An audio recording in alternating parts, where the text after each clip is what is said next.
रूस यूक्रेन के बीच आज से 29 महीने पहले यानी कि लगभग 2.5 साल पहले शुरू हुआ था। युद्ध अभी तक पूरी तरह से खत्म नहीं हुआ। आलम यह रहा कि युद्ध के दौरान रूस के राष्ट्रपति व्लादिमीर पुतिन और यूक्रेनी राष्ट्रपति वोलोदिमीर जेलेंस्की के बीच अब तक एक भी बैठक नहीं हुई। दोनों ओर से एक दो बार बातचीत का दौर शुरू हुआ मंत्री स्तर पर, लेकिन वो नाकाफी रहा।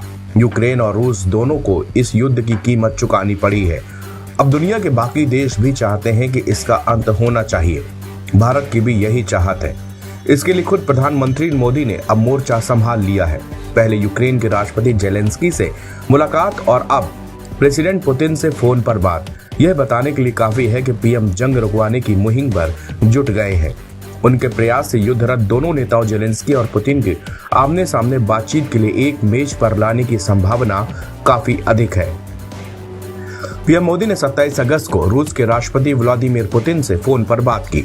दोनों शीर्ष नेताओं की बातचीत पर जानकारी देते हुए विदेश मंत्रालय ने बताया कि मोदी ने पुतिन के साथ टेलीफोन पर बातचीत के दौरान पिछले महीने 22वें भारत रूस द्विपक्षीय शिखर सम्मेलन में भाग लेने के लिए अपनी रूस की सफल यात्रा को याद किया। विदेश मंत्रालय ने आगे बताया कि दोनों नेताओं ने रूस यूक्रेन संघर्ष पर विचारों का आदान प्रदान किया। प्रधानमंत्री ने यूक्रेन की अपनी हालिया यात्रा के अनुभवों को भी साझा किया। उन्होंने दोनों देशों के बीच जारी संघर्ष के स्थायी और शांतिपूर्ण समाधान के लिए सभी हितधारकों के बीच संवाद और कूटनीतिक को महत्व के बारे में बात की।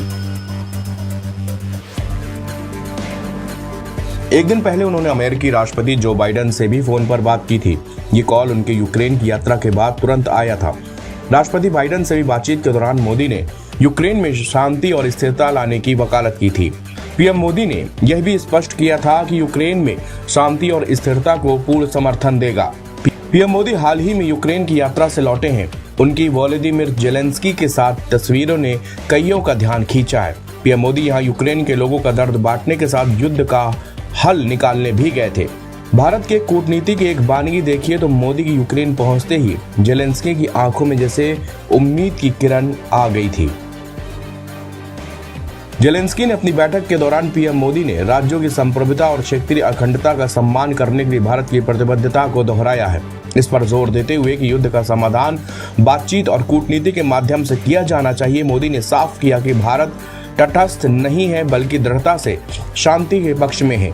यूक्रेन के राष्ट्रपति व्लादिमीर जेलेंस्की ने कहा कि शांति शिखर सम्मेलन के लिए मैं वास्तव में मानता हूं कि दूसरा शांति शिखर सम्मेलन होना चाहिए। यह अच्छा होगा कि यदि इसे वैश्विक दक्षिण के देशों में से किसी एक में आयोजित किया जा सके। मैंने प्रधानमंत्री मोदी से कहा कि हम भारत में वैश्विक शांति शिखर सम्मेलन कर सकते हैं। यह एक बड़ा देश है, यह एक महान लोकतंत्र है।